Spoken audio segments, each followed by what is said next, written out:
يقال له في كتب الفقه ربع العبادات.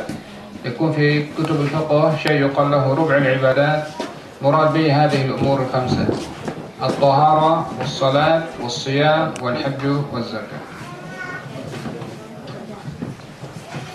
بسم الله الرحمن الرحيم والحمد لله رب العالمين.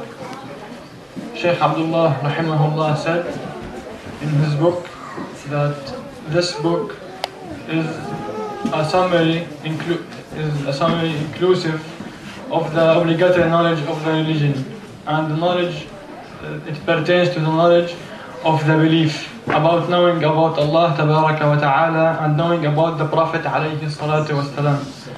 And here we note that no one knows the reality of Allah tabaraka wa ta'ala except Allah. So when it means to know about Allah, it means to know what are the attributes of Allah and to clear Allah tabaraka wa ta'ala of the attributes of imperfection.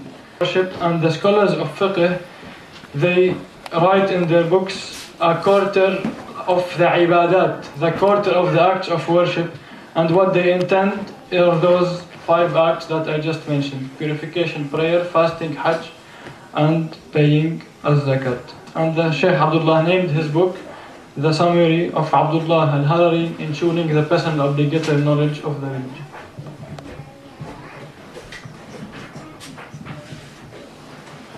Alhamdulillah, salatu wassalam ala rasulillah.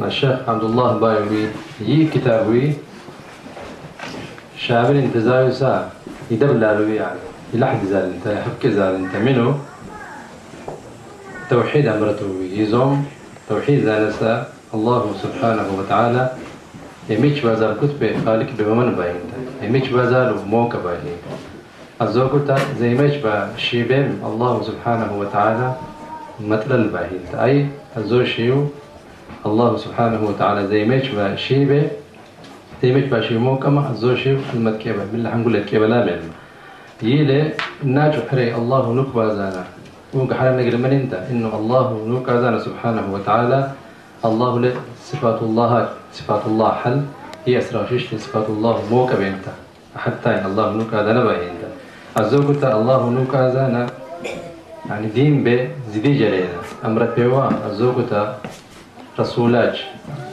الراسي بزديجة مزاج زيد وشي الزوجة الله سبحانه وتعالى الله يمشي باكت بينوك عزانا يوجد تباين توجد إحري الزوجة الله سبحانه وتعالى زي ميت ماشي جمد بهم نقصانات بهم رب العالمين وترحم الواهين هلاي يي كتاب الزوجة زي لحد يشي زدكاتر يشي من عنده ألا إنبياج ستحمسا إنبياج بهم ميت بيزالو موكا زي ميت بيشي بزوجة مروحك ألا الزوجة ملاك تاج بهم ميت بيزالو موكا زي ميت بيشي بهم زوجة يعني الزوج ذات شو زي ميت بيشي بهم ذات المطرح بقى أنت يوزع فك أنت الزوجة اسحل بين الله يعني حقيقة زي يوزع الله تا ألا قافي أحد قرب بهم الله حقيقة زي متجاني اللي فرقهم حقيقة زي يوزع ذا سيوزع رب العالمين أتزود تباتين إحريناش مو كذا نزاني كتا نسا زكيك اللي أمرت بهنا الباهيتا الزوجة تي كتاب ألا إذا لحد يشي حل نارجع عبادات ولا حدا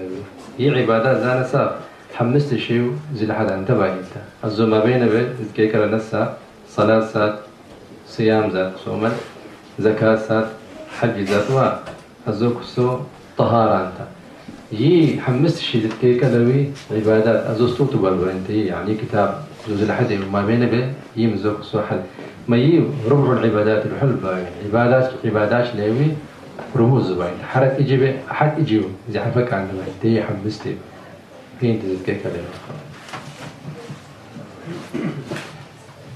الإمام الرفاعي قال: غاية المعرفة بالله الإيقان بوجوده تعالى بلا كيف ولا مكان. لذلك مهم جدا للشخص أن يتعلم عقيدة أهل السنة والجماعة.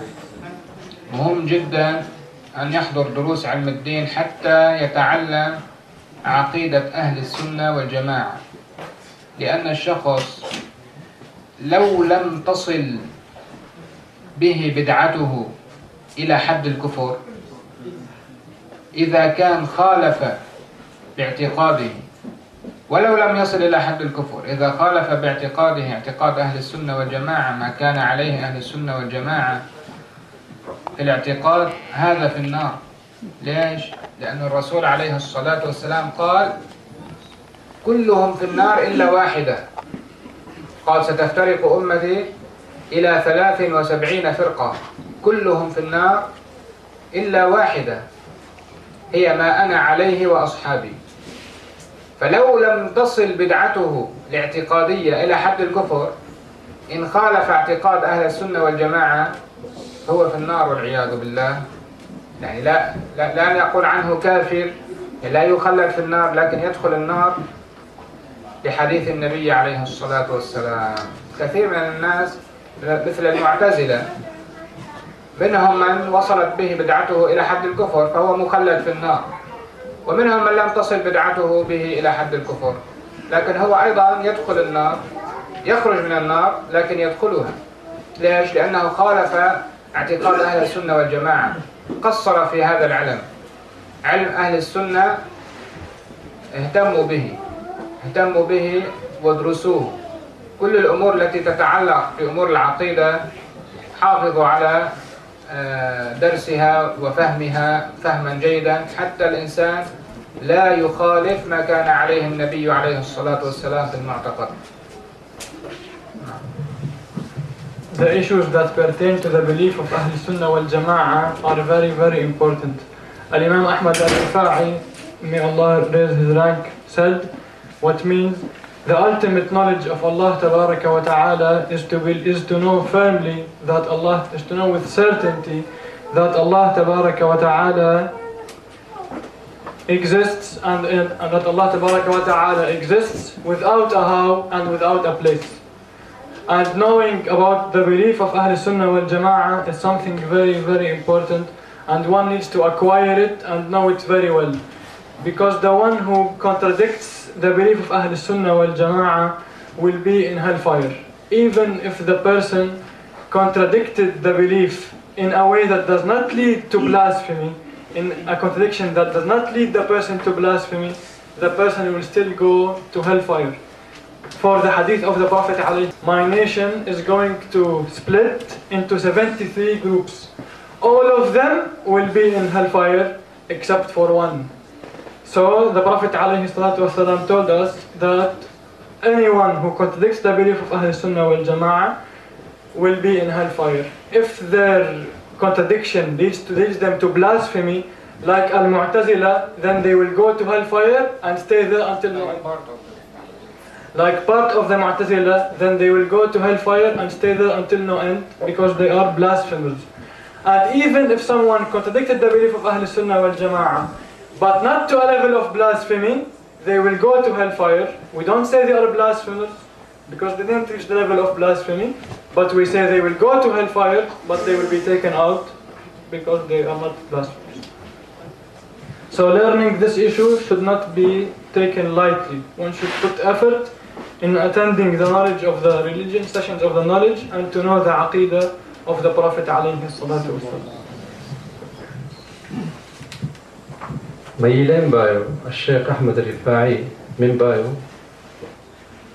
أحد البوي الله سبحانه وتعالى أمام به من المعنى آكا موقع تايم بورد إلو زالوي الله سبحانه وتعالى يعني أكتاي بحل زيل خان قرمة الزوجة مخلوق لزال حال يزم كت حلا بالله زمنه هو أنتبه الله تحل بزا كبا يعني هي تسيو زاوي سنان انتبه يلا والدي أحد البوي فز بالتبيك بوي أهل السنة والجماعة علمي وي والمدح الباوي الزوجة المجلسات جال مجلس سارساوي يندو ذلتاي ورسات حيتر تقصير أو شوي ديج منوي قال مدوي ملة إيش علاش نارجع تفرلح بسبب زوم حتى هو بدعة زويلاوة يعني كفر درجة زي اسبق خارج الزوزوبي عذابه هو تربي يعني الله تعالى خشب ونارجرة ولو تزوه السنة ذلك لكن يا